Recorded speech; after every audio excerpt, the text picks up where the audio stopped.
માં આપણું સ્વાગત છે। આજે આપણે બનાવવાના છે સુરતી ઘારી।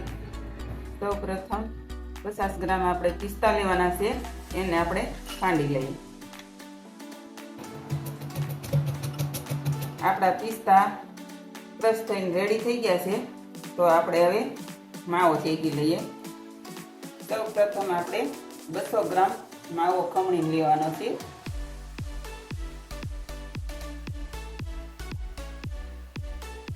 આપણે માવાને 5 થી 7 મિનિટ જેવું શેકાવા દેવાનો છે। હવે આપણો માવો શેકાઈ ગયો છે। આપણા માવામાં હવે ઘી છૂટું પડી ગયું છે, તો આપણે હવે એને ઠંડો કરી લઈએ। આવી રીતે આપણે માવાને ડીશમાં પાથરી અને ઠંડો થવા દેવાનો છે।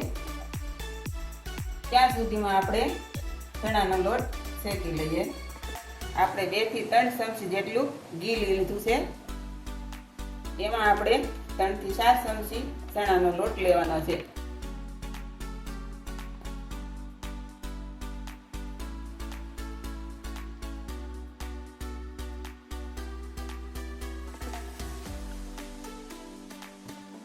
હવે આપણો લોટ શેકાઈને રેડી થઈ ગયો છે।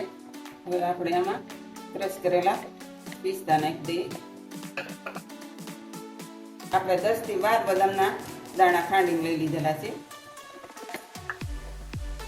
હવે આપણું શેકાઈ ગયું છે। હવે આને 1 જ મિનિટ શેકાવા દેવાનું હતું।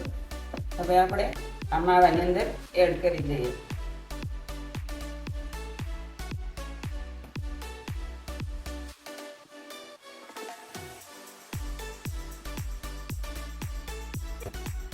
હવે આપણે એને મિક્સ કરી લઈએ। હવે આપણું આ મિશ્રણ ઠંડુ થાય ત્યાં સુધીમાં આપણે લોટ બાંધી લઈએ। એટલે આ 75 ગ્રામ મેંદાનો લોટ લીધો છે, 2 ચમચી જેટલું ઘી લેવાનું છે। હવે આપણે મિક્સ કરી લઈએ। હવે આપણે થોડું થોડું પાણી નાખી લોટ બાંધી લઈએ। હવે આપણે લોટ બંધાઈ ગયો છે, તો આપણે ઘી નાખી અને મસળી લઈએ।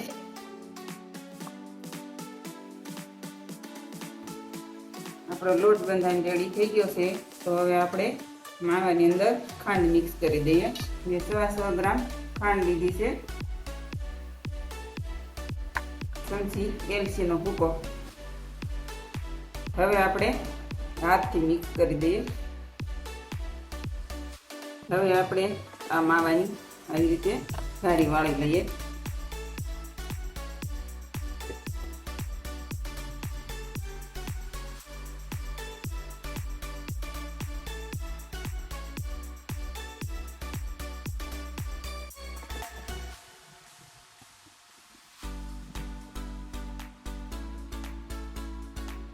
હવે આપણે બધી ઘારી આવી રીતે વાળી લઈએ।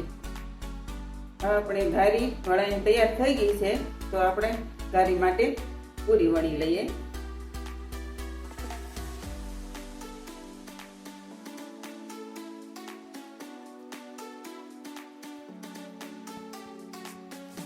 હવે આપણે પૂરી વણી લઈએ।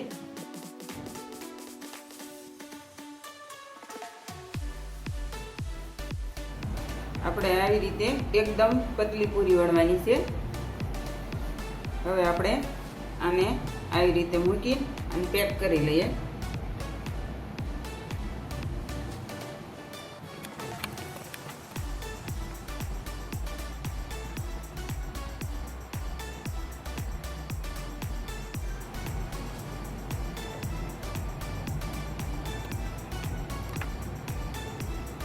આપણે આવી રીતે આને દબાઈ દેવાની છે।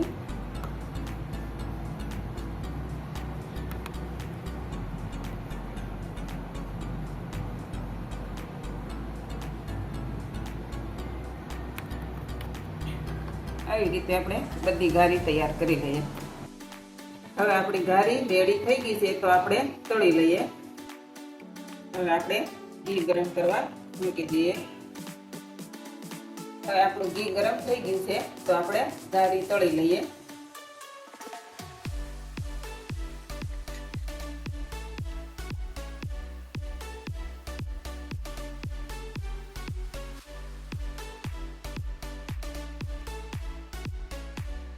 આપણે આવી રીતે ઉપર ઘી નાખી દેવાનું છે અને ઘારી તળતી જવાની છે.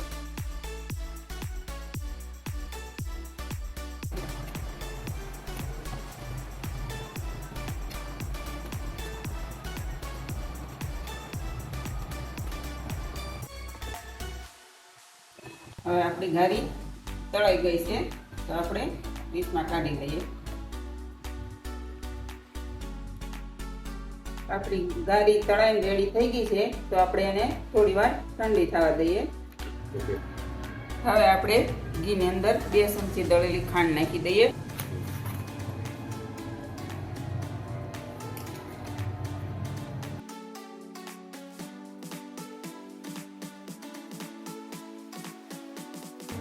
હવે આપણે આને ઘીમાં ડીપ કરી લઈએ.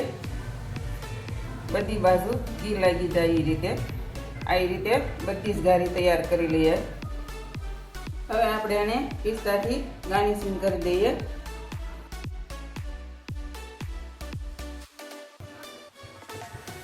તૈયાર છે આપણી ઘારી.